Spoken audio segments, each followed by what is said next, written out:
అమరావతి వచ్చినప్పుడు చంద్రబాబు నాయుడు గారిని ఈయన పోగొట్టడం, ఆయన్ని ఈయన పోగొట్టడం, మధ్యలో పవన్ కళ్యాణ్ గారికి ఒక చాకిలెట్ ఇవ్వటం.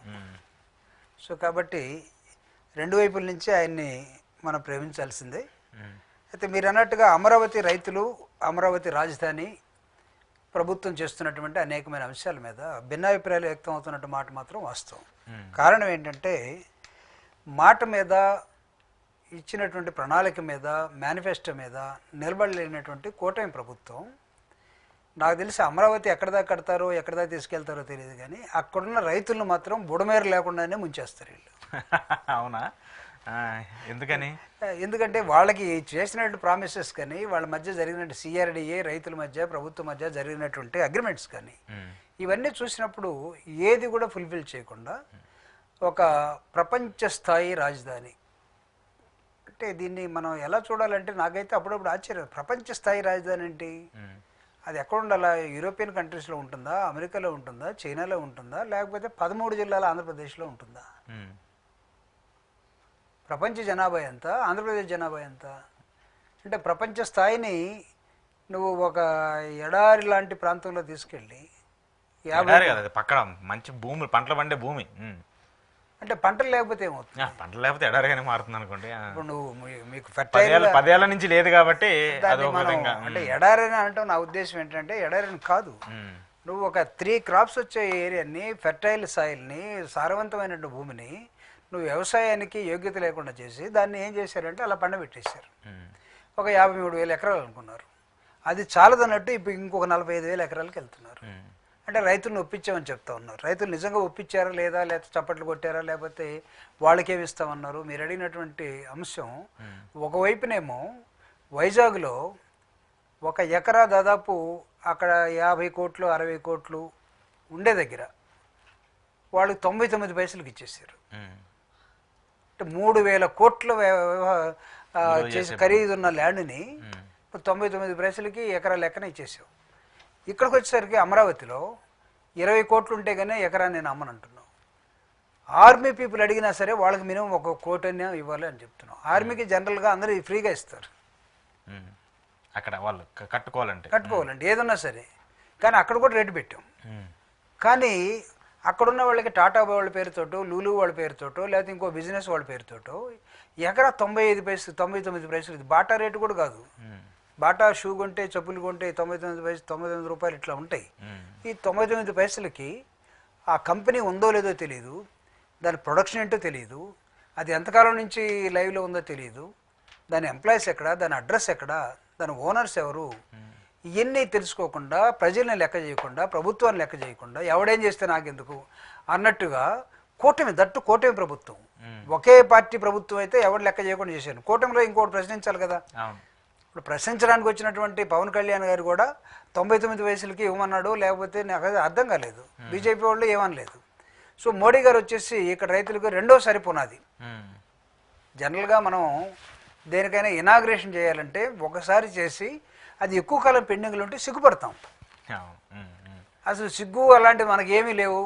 పోయినసారి నేను కాస్త నీళ్లు తీసుకొచ్చాను ఒక చెంబుతోటి, ఈసారి నీళ్లు తీసుకుపోతే వాళ్ళు ఆ నీళ్లు తీసుకోరేమో కాబట్టి ఫ్రీగా పోదాం.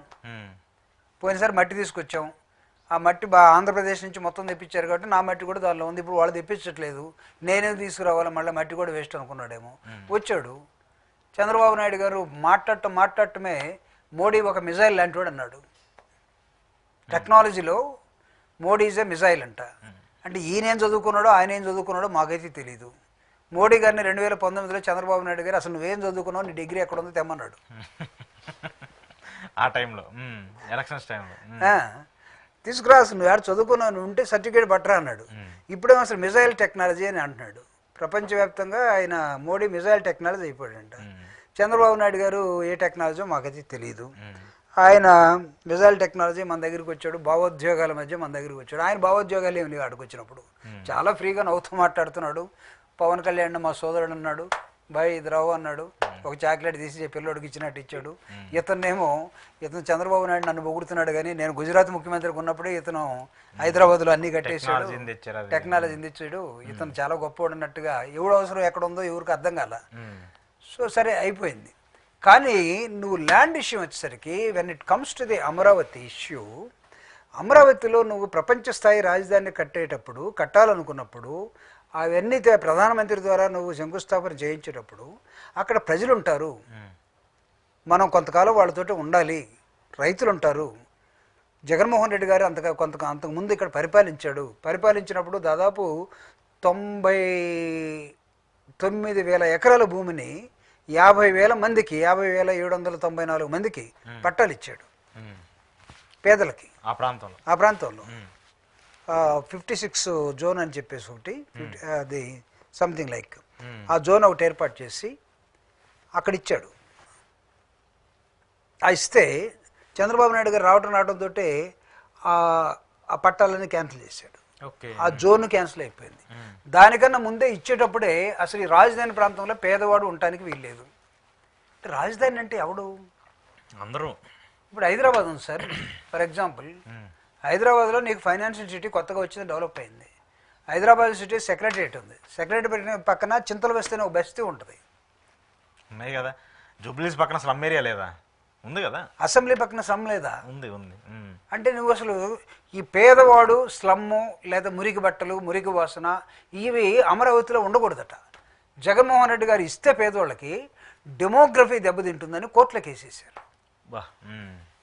ఆ కోర్టు హైకోర్టు దాటి సుప్రీంకోర్టు దాకా వెళ్లాల్సి వచ్చింది. సుప్రీంకోర్టు ముట్టికాయలు వేసింది. పేదలకు ఇచ్చిన భూములు ఎలా తీస్తారు? అసలు ఎలా తీస్తారు? వాళ్ళు మనుషులు కదా, అంటే మీ రాజధానిలో ఎవరు ఉండాలనుకుంటున్నారు అని అడిగింది. సో వాళ్ళు పొరపాటున వాళ్ళు గెలిచారు. వచ్చిన తర్వాత అసలు పట్టాలు ఎత్తి అవతల పడేశారు. 32 లక్షల ఇళ్ళు కట్టిస్తున్నట్టు జగన్మోహన్ రెడ్డి గారిని ఆ ఇళ్ళు కూడా లేపేశారు. అంటే పేదవాడిని పట్టించుకున్నటువంటి ఒక ప్రపంచ స్థాయి రాజధాని నిర్మించే క్రమంలో రైతుల దగ్గర ఇంకొక 45,000 ఎకరాలు తీసుకొని, అంటే 1,00,000 ఎకరాల్లో మొత్తం కూడా ఆయన ఒక 5 ఎకరాల్లో ఒక బిల్డింగ్ కట్టుకొని దాని 4 వైపులు రోడ్డు ఉందట. నార్మల్గా లక్కీ ప్లాట్ ఏం దేనికన్నా ఒక సైడో 2 సైడ్లో ఉంటుంది, లేదా 3వ సైడ్ ఉంటుంది. 4 వైపుల రోడ్డు ఏంటి? మనం తయారు చేసుకోకపోతే అది రాదు, ప్లాట్ అట్టు రాదు కదా. ముఖ్యమంత్రి కాబట్టి అలా కట్టుకుంటున్నట్టు. అంటే ఒక 5 ఎకరాల్లో కట్టుకొని 1,00,000 ఎకరాలు ఉన్నటువంటి రాజధాని ప్రాంతాన్ని పైనుంచి చూస్తే ఇది మొత్తం నాది అంటే కాంక్ష, ఇది భూబకాసులకు ఉండే కాంక్ష. దాన్ని ఇప్పుడు ఎవరికైనా అమ్మాలంటే 20 కోట్లు. రైతులు ఏం అడుగుతున్నారు? కరెక్ట్, నువ్వు అమ్ముకుంటావు, బాగుంది, మా ల్యాండ్ తీసుకున్నావు, మాకేదో కొంత ఇస్తానన్నావు కదా, అది ఎక్కడా? దానికి ఆన్సర్ లేదు. కొంతకాలం అడ్జస్ట్ అవుతారు. ఖచ్చితంగా మీరు చూస్తూ ఉండండి, ఒక 6 నెలల లోపల రాజధాని ప్రాంతంలో రైతులతోటి తిరుగుబాటు రాకపోతే నన్ను అడగండి. అక్కడ మా భూములు తీసుకొని నువ్వు ఎక్కడో సింగపూర్ అనో లేకపోతే అమెరికానో లేకపోతే ఇంకోటనో ఎన్ఆర్ఐనో వాళ్ళందరికీ మా భూములు కట్టిపెట్టి తక్కువ ధరలకి నువ్వు రియల్ ఎస్టేట్ వ్యాపారం చేసుకునేదానికి నువ్వేం చేయబోతున్నావు? ఇక్కడ గత 5 సంవత్సరాల్లో అన్నీ కూడా టెంపరీ బిల్డింగ్స్. అంటే టెంపరీ బిల్డింగ్ అనేది temporary assembly, temporary high court, temporary secretariat ఎక్కడ ఉంటాయి సార్?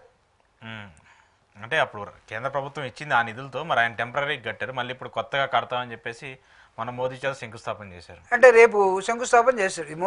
మోడీ గారితో రిమోట్ కంట్రోలే కదా, ఆ భూమి ఎక్కడ ఉందో తెలియదు. ఒక పలక తీసుకొచ్చేసి పలక మీద రాసేసి ఈ రిమోట్ తోటి కట్టను తీసేసి పంపించమన్నాడు. యాక్చువల్ ల్యాండ్ ఎక్కడ ఉంది? నువ్వు ఎక్కడ కడుతున్నావు? నిజంగా కడితే అంత కట్టగలవా? కడితే నువ్వు 5 సంవత్సరాలు చేయగలవా? 5 సంవత్సరాలు నువ్వు చేస్తాను అంటే నెక్స్ట్ ఎలక్షన్స్ ఏమవుతాయి? కాబట్టి నేను 3 సంవత్సరాలు చేస్తానన్నాడు. 3 సంవత్సరాల్లో ఏం కన్స్ట్రక్షన్ జరుగుతుందో నాకు చెప్పండి.